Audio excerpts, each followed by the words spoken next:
Just give me my money. Hello, everybody.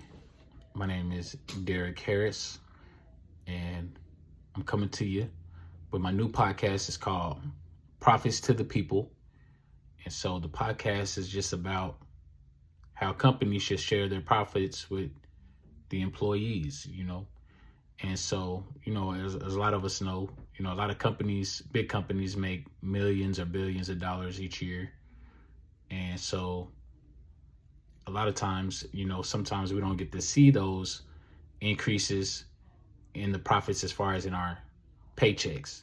So we can even see, situations in the news, and we see, CEOs, they're making millions of dollars for that year because, the company's profited. But we may look at our paycheck and say, well, didn't nothing increase with my paycheck though. So basically that's what this podcast is about, just talking about different subjects, how companies should share the profits with the employees, but then us as employees or even as consumers, how we're able to, pick and choose the jobs that we work for, or even, the companies that we spend our money with.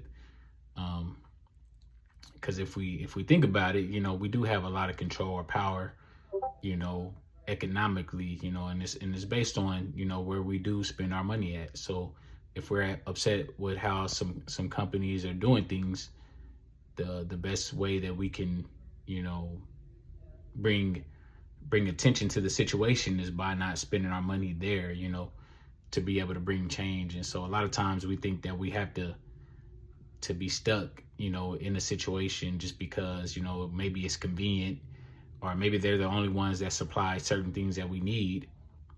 But us as consumers, we're able to, make changes by, where we spend our money at. But then as employees, when we're looking, for jobs, or, looking to work for different companies, we should see how they treat their employees. How do they incentivize their employees? Because basically when we go to work, that's what it's all about, getting paid. So we don't want to just be there, you know, just to work, but we want to, get the most that we can out of the job that we work in. Even if we enjoy working there, we still want to be able to get the most out of it, that we can. And so that's what this podcast is just all about. And we're going to talk a lot about it, a lot of different things. But like I said, once again, my name is Derek Harris. And so basically how I got into it, just thinking about the topic. One day, my wife, she sent me a video. It was just about the Boeing CEO. It's the aviation company. They build airplanes, things like that. But it was him before the Senator Josh Hawley.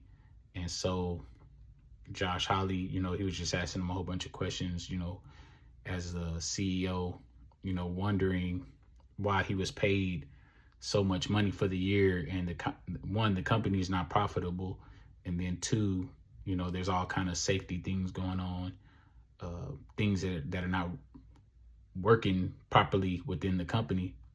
And yet, he's still taking a $32 million paycheck, or bonus. And so, it just began to make me wonder. And like the last couple of months, I've just been reading in the Bible myself, it's just far as about money anyway, just looking through the Bible, just trying to get a better understanding of money for myself, personally. And then, I came across the scriptures in 1 Timothy chapter 6, verse 17. But it says, charge them that are rich in this world, that they be not high-minded, nor trust in uncertain riches, but in the living God, who giveth us richly all things to enjoy, that they do good, that they be rich in good works, ready to distribute, willing to communicate, laying up in store for themselves a good foundation against the time to come, that they may lay hold on eternal life. So, I know in this book, it's mainly talking to Christian people, but then also, if they're not Christian, but if they're, rich people, it's basically just saying, we should look out for each other. We shouldn't just hold on to the things that we have and not be willing to share what we have, especially when we have an abundance, And so that just came to my mind. I was like, wow, so God even commands us, just to be, willing to share what you have. Don't just, hold on to it for ourselves. And so as a company, you would think, okay, they're making all these profits, let me share this with the people that help me to make these profits. And so sometimes, companies don't do that. And even in the interview, he was asking the CEO, when's the last time y'all gave raises to the employees? And it's been a while since they've even gotten raises, and they're the ones doing all the hard work and doing everything day to day, and they haven't even received a raise. And so it'd be like that sometimes, in companies where you'll be working there for a while. They'll give you a 1% raise, a 2% raise, 3% raise, and you like, you could be excited for it for a second because it's more than what you had before. But when you start looking at it compared to what the company's making, or you see the CEOs are making, we're making record highs this year, but you're wondering, how is that equating to me? And so my thought process began to be like, if you want people to take ownership of the work that they're doing for your company, or if you want to take over ownership of the work that you're doing at a company, a lot of times people would be more willing to do it, if there's an incentive along with it. So if I'm an employee, and if I understand that, if the company does good, then I'm entitled to some incentives, a bonus, then you'll tend to probably do a little bit more, or be more diligent about the work that you do, even though you should do that anyway, regardless of if you're getting more or not, since you did sign up for the job itself. So it's not saying that since they're not incentivizing you, you should take shortcuts, because if you agree to do the work for that price, then you should do it. But the motivation behind what you're doing is, when you are doing work, a lot of times you are looking for that promotion, or you want to get that increase, because just like all of us know, the prices of stuff go up, and so you need your money to go up too, and so that'd be the thing. And then it's a couple different factors in the situation, so that's just not one of them, but that's the main thing that I begin to think about when I begin to read the scripture. But then also when I seen that video, I was like, wow, why wouldn't he just share the money with the people? If they're the ones helping him out, why would he get this big of a bonus, and then he's not doing everything that he's supposed to do? And so a lot of us, we probably seen that a lot in the news, like CEOs getting millions and billions of dollars. And in my mind, at first, I would be like, well, they're the ones running the company, so they should, be able to, get that amount of money. But it wasn't until I started working at the company that I'm working at now. So I'm in Medicare insurance sales. So I started working at a company. It's called Integrity. And so they have a employee ownership plan. So what that is that they give you, stocks in the company. So you have a part ownership in the company. And so whenever, the company profits, or, they sell a portion of the company, you're able to, benefit from it also. Just like if you were, a CEO or something like that, they give you a certain amount of stocks in the company. And so I was like, well, that's pretty neat. And so then I looked up, and then the news about that, Integrity, how they, had a $125 million profit payout to all the employees. So I was like, wow, I've never seen that before. Like, I work for companies where they've given you the employee stock purchase plans, things like that, where you could buy stocks at a discounted rate, and that's cool too. But to me, as I'm looking at benefits now, when I go into, getting into a position, it's not just about, them offering a list of benefits of, you can buy medical or dental or things like that, because that's all stuff you got to pay for. So I'm starting to look at what is it that what benefits are they paying for me, to where I can keep more of my money. And so that's the stuff you got to start looking at. It's not just that they offer benefits where you're able to buy medical, dental, because that used to be the thing, like, oh yeah, they got benefits and stuff like that, but you're paying for it. So it's like, if they have good benefits where, you pay the least amount where you're able to save the most, or if the company's paying for it for you, it's a win-win. You're getting paid, plus you don't have to spend as much on the medical, the dental, vision, hearing, whatever else you get from your company with the benefits. Even the tuition reimbursement, that's a good benefit. Like if you're going to school and you need help paying for school, that's another great benefit, because that's a money that the company is giving you, that you don't have to pay back as long as you're doing good in school. And so my job, since I'm in sales, it's tied, like I'm incentivized by the sales that I make. So there's a lot of jobs where you're not incentivized by the work that you're doing, like you're just getting an hourly pay. And so my thought was, there should be incentives along with, physical, work, or just any kind of work that you're doing at your job, where you might get the hourly, but if the company is bonusing and profiting, and they're paying out, money to CEOs, things like that, it should trickle down to the employees too. So I think a lot of more people would be more motivated, to come to certain jobs and to do certain type of work, because they'll see the incentive and the benefit. And so that's my mindset, with this podcast, it's just to talk about these different issues, or just, just different ideas and thoughts of how we can, look at the companies that we're working for, or even, like I said, the places that we're spending our money with, and then, how companies value us as employees. And then, so even just like, this month is, Labor Day was this month.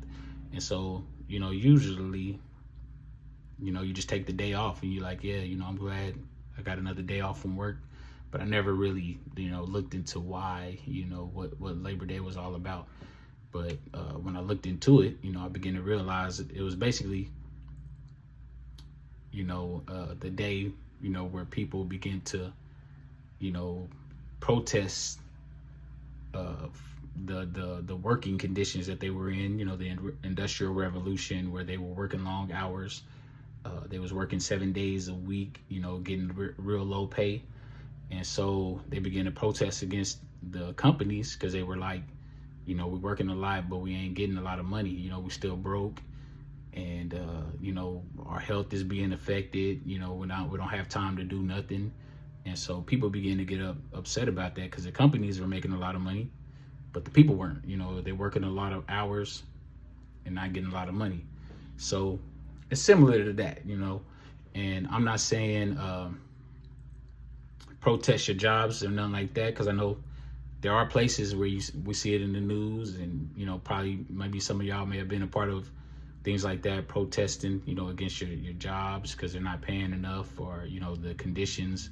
So it's the same thing, when people get tired and fed up, they start protesting or rebelling.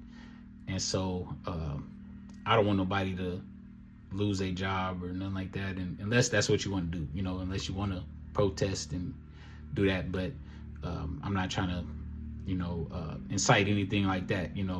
My thing is, keep showing up to work, and then just make your voice heard. And then, like I said, think about where you spend your money, and then whenever you're applying to jobs, or looking at the benefits and how much you're getting out of the deal, and not just how much they're offering you, but you still have to pay for it. Like you have to pay for your 401k, and you have to pay, like I said, for your medical, dental, vision, all these different benefits. So depending on how much they cost, how much they're coming out of your check, that's how you'll know, like, if it's beneficial for you or not, to even to use some of the benefits that they have, because sometimes you can have low costs, but then some of these medical plans could be high deductible. So it's just different things to look into whenever you're getting your benefits.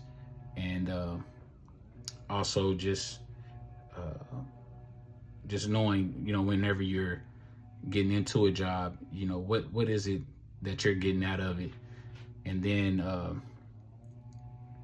the biggest thing, overall, is to become, a owner, like, having your own business, if you can eventually get to that level. But if not, being a good employee still. And then, like I said, just knowing, what's best for you as you're working at a company. Is it really, profiting you overall, and then taking advantage of the things that they do have available to help incentivize you, to help you in the long run. And so that way you can really benefit not only from your hourly, but even also from the other things that they have available to you as well. But then eventually, like I said, the biggest thing is just to become to become an owner, to have your own business, and to make your own prices and be able to receive all the profits, and then if you have employees, to be able to really take care of those employees that you have as well. So you could be a beneficial company in the community. And then also, like I said, you can get the most out of the work that you're doing, and then you're not just working for somebody else and they're benefiting off of you. And so if you could do it for yourself, that's, like I said, that's always the goal. I'm not a business owner yet. That's my goal, though, is I'm looking into different business avenues. Or even if you're like in my job right now, I'm working for a company, but eventually working for myself, being an independent agent, you're able to get more money that way as well. So when you're not working for a company itself, you're able to get more money by the commissions. You get higher commissions. And so I know the biggest thing for people sometimes with being an owner is just the work that it takes. Everything is on you. And so that's the biggest fear I think a lot of people have, is just stepping out and betting on themselves. And sometimes I've heard a lot of people where you don't have to do everything at once. You don't have to just jump out there, or you don't even have to quit your job. Even if you have a business on the side, depending on what you're doing, you could still work and have a business on the side. So you don't always have to go all in with it. You could still do something on the side, make some extra money, and be able to build it like that. So there's a lot of different ways that we can do things out here. And then there was another company, Chewy. Some of y'all might know them if you have pets and stuff like that. And I worked for them for a little bit back in past.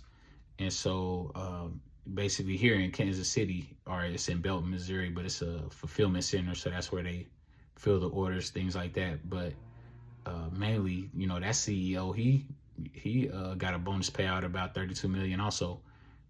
But the flip side is that he did everything he was supposed to do. He really helped the company grow and profit. So for him to get that bonus, it was like a no-brainer, because he's helping the company grow. And so but even with that, it's still like there's no incentives attached with the workers working in those fulfillment centers. Like I said, you're able to get benefits, things like that, but you don't have any kind of incentive, like as the company bonuses or profits, where they have a employee ownership plan, basically, where where the company gives you stocks in the company, and when the company profits, you profit. So just things like that, and so and also, like I said, my company, Integrity, they have that employee ownership plan. So that's what really got me to start thinking about it. And then, like I said, when I read the scriptures, it says that we should be willing to distribute. And so that's what I started realizing, that a good company, is willing to distribute those profits, with their employees. Because just think about it, if a company has to have a union, they have to have people there to tell them, to treat the workers right or pay them fair, and you know, all the things that go along with a union. I've never been in a union, but I've heard where, you know, they have to do all that kind of stuff to make sure that the employees are, you know, getting, you know, what they're due, you know, or that they're working in safe environments. But if it's like you have to do all of that for the company to look out for the employees, you know, you got to wonder, you know, if that is a great company, because I believe they said you have to pay union dues and stuff like that. So even then, you know, that's kicking in your money, even though they're, you know, negotiating higher deals for you and stuff like that. But then it's like, then you got to kick in union fees. So it's like, I just want to be at a company or even work for myself, you know, where you don't have to pay these extra fees for somebody to, you know, look out for you. You know, it's like, why not just get with a company that's their motto is, you know, looking out for their employees. And so, and basically when you think about it, you know, we all help each other out, you know, so like we all paying each other's salary, you know, depending on what kind of products and services you're getting. You know, we all spending our money with each other somehow, some way. You know, if we work at a company and like I said, we got, you know, we paying bills at these certain places or we buying certain products, you know, we all supporting one another when it comes down to it, you know. So it's just like just getting in the best position for ourselves, because there's so many jobs, so many opportunities out here to where we don't have to be stuck, you know, with one. And like I said, you know, if you could do it on your own, do it on your own. If not, just try to find the best place possible, you know, that does really have your best interests at hand. And also, lastly, you know, I just want to just hit on another scripture as I close out today. It's in Matthew 16, verse 26. But it says, for what is a man profited if he shall gain the whole world and lose his own soul? Or what shall a man give in exchange for his soul? So as much as each and every one of us want to get money, you know, we all want to profit, you know, and we can look at, like I said, the CEOs and all these people at the top, and we can say, you know, they got all this money, you know, why they not looking out for us? But we also have that same responsibility, that same obligation to look out for each other as well. You know, as God blesses us and prospers us, you know, we should, you know, look out for one another as well. If it's, you know, giving somebody a referral, you know, for a job, or if you have a business, you know, giving people opportunities to work for you and make a good living, or even not, even if you don't have money, but if you have the knowledge of certain skills to help somebody to make money, you know, that's another way as well. And so the scripture says, you know, we could profit in the world, we can make a lot of money, but, you know, we can't buy our way into heaven. Like, we can't pay for us to get into heaven. That's not a way that we can get into heaven. You know, that's not a way that we can be good people. It's just by getting money, you know, because we can have a lot of money and be rotten people. As like I was saying, like we have different examples of that. So it's not just about getting the money, but it's about, you know, being able to help others out. And then ultimately, you know, like I said, my belief is that, you know, one day we get to heaven, you know, and be with God for eternity. So the ultimate goal is just, you know, living a righteous life and looking out for one another, and then, you know, being able to have the best life that God has given to us. Because like I said, ultimately money is not going to make us happy. It's not going to give us everything that we need internally. It's ultimately, you know, God that gives us everything. And so we have to be, you know, content with what we have, but then also we should be able to do the best and the most that we can, you know, with the life that God has given to us. And basically that's what it's saying, is that we can't, you know, exchange our lives for money. But if we live our life and we give our lives for God to do what's right for others, that's what's going to be most profitable for each and every one of us. So if it's coming through the form of money, or if it's coming through the form of our services, we can all help each other out in a better way. And so, this is concluding the first episode for Prophets for the People. And so my next episode is going to be talking about what's the bigger picture, so how we can begin to recognize what we should say yes to, what we should say no to, if we have a clear picture of where we want to be at, in our lives and what we want to do. And so basically it just comes down to our value system, what we, value the most. Because like I said, it's not always about money, but like I said, if we're working, we're trying to get money because we have bills to pay, right? And so there's some things that we want to do too, but mainly we all have values. We have a, value system. And so we got to look at the bigger picture, as we're working, as we're making money, because then we'll have a clear path of what we'll say yes to, what we'll say no to, what we will do and what we won't do. And then the sooner we find that out, the quicker we can get into the purpose, that God has for our lives. But I thank y'all for tuning in. Y'all have a good evening.